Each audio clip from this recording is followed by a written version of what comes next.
तो अगली जो खबर है वो कहा जा सकता है कि झारखंड में जिस तरीके से कहा जा सकता है छात्र जो प्रदर्शन कर रहे हैं और एफआईआर उसमें दर्ज की गई है, जिस तरीके से कांग्रेस सरकार का वहां पर जो रवैया नजर आया है वो कई तरीके के सवाल खड़ा कर रहा है और शायद इसीलिए अब जो प्रदर्शन पर एक नई तरीके की तकरार वहां पर शुरू हो गई। और रांची में छात्रों के विधानसभा मार्च के दौरान एक बड़ी झड़प भी देखने को आई है और पुलिस को लाठीचार्ज करनी पड़ी है।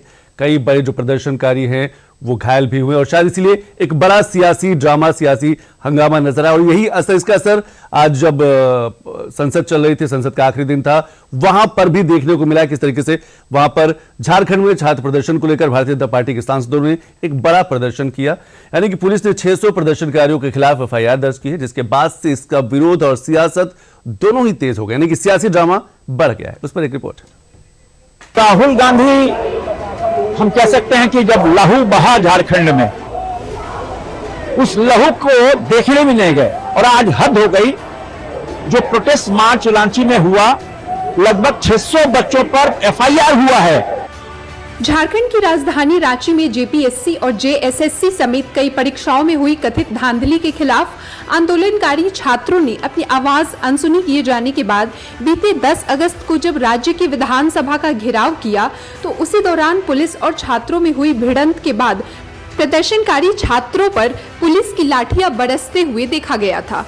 और अब इस मामले में पुलिसिया एक्शन के तहत करीब 600 प्रदर्शनकारियों के खिलाफ एक्शन हुआ है। तो ऐसे में इस पूरी कार्यवाही को नया मोड़ मिल गया है। झारखंड छात्र आंदोलन में पुलिस का बड़ा एक्शन हुआ है। 600 प्रदर्शनकारियों के खिलाफ एफआईआर दर्ज किए गए हैं। 100 प्रदर्शनकारी नामजद हैं, जबकि 500 अज्ञात प्रदर्शनकारी के खिलाफ एक्शन हुआ है।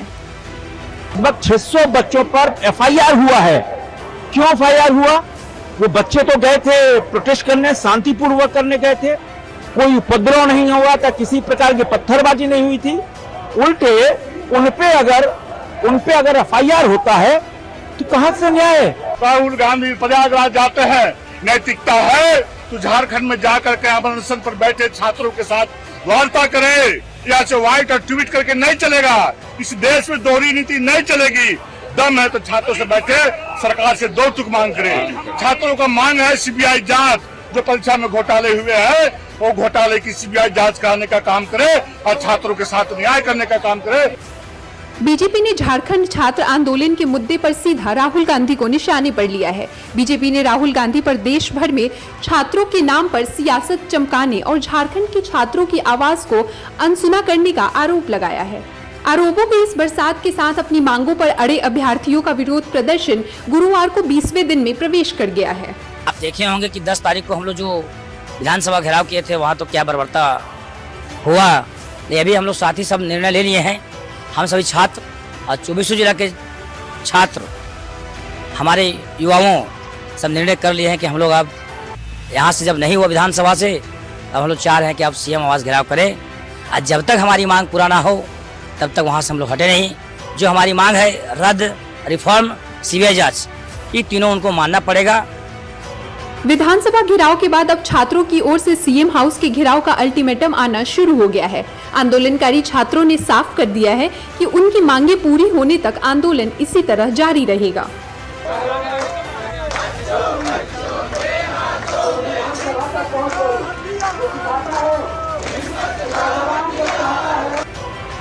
दस अगस्त को जेपीएससी और जेएसएससी भर्ती परीक्षाओं में अनियमितताओं के विरोध में छात्रों ने विधानसभा घेराव का आह्वान किया था।